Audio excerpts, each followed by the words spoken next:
All humans are mirrors for each other in any personal change. What one gives out, the other reflects back in equal measure. It may not be with the same words, but it will be on exactly the same frequency and setting the tone of the change for its entire duration. So if a greeting is met with a frosty response, then the first person is likely to retreat or pull away. However, if the response is friendly, the change between the two, even if they are strangers, will most likely go for longer and leave both parties feeling happy and fulfilled. We are very satisfied with your progress there on Earth as we continue to monitor the overall vibration of the human collective consciousness. And we see you all getting what you need from your guides, your helpers, your galactic teams, all the soul family members that you have around you in non-physical form. You truly are operating as a collective already while in physical form. You really are not separate from many of the beings who are helping you. And what we see happening there on Earth is more and more people are opening up to the help that is always available to them. People are recognizing the significance of a sign or a synchronicity, and people are more likely to follow their internal, intuitive guidance, and this is raising the vibration of the consciousness there on Earth. You all who are awake are leading humanity in these ways. You are becoming more likely to tell others about your experiences, and as you do, you help so many understand what they have been experiencing. You can normalize a synchronicity for another person by telling them what you know the synchronicity means to you.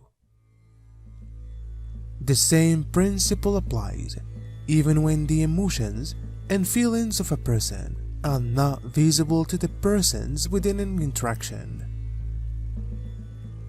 A person's belief system will always underlie what they project out to the world, and consequently will be reflected back to them, albeit unsuspectingly, by the people around them.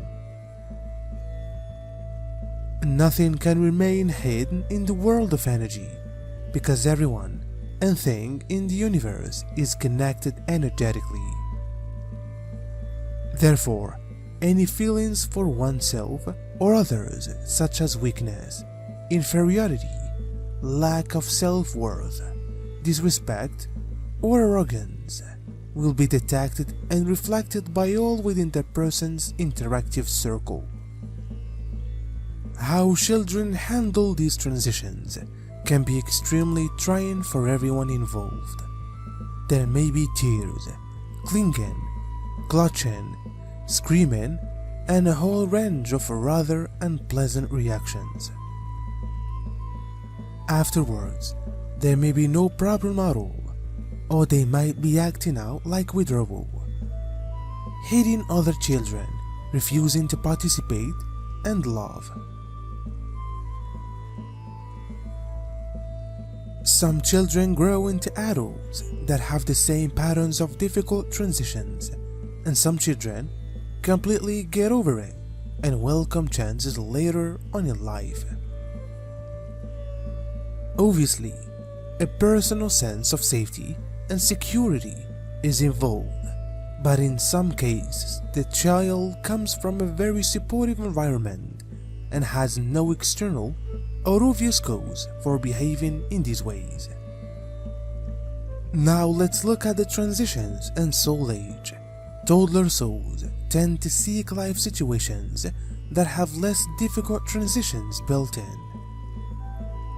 They may live in small towns that remain mostly unchanged over many generations, or seek out employment in the local factory or industry what they say until retirement many years later.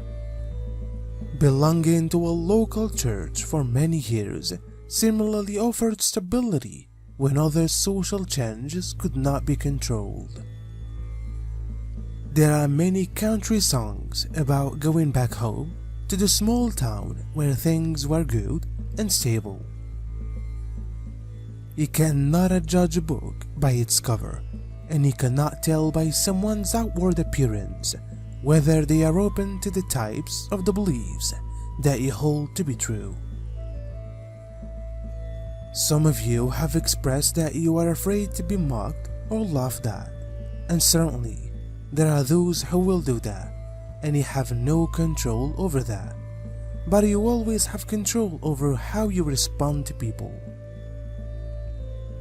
Let your confidence come from knowing who you really are at your core, and knowing that everyone else is also a source energy being just playing their part.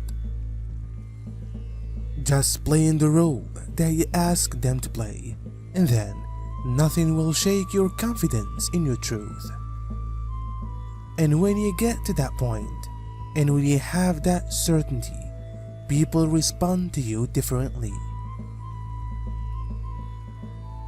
People respond differently when you are not looking for their approval, and when you do not care whether they believe in what you are saying. The best way to demonstrate to someone else how the universe works is to live by those truths that you have come to know to be true. Let them see you in action, and then describe to them what is happening and how you are doing it, how you are manifesting the experiences you want to have.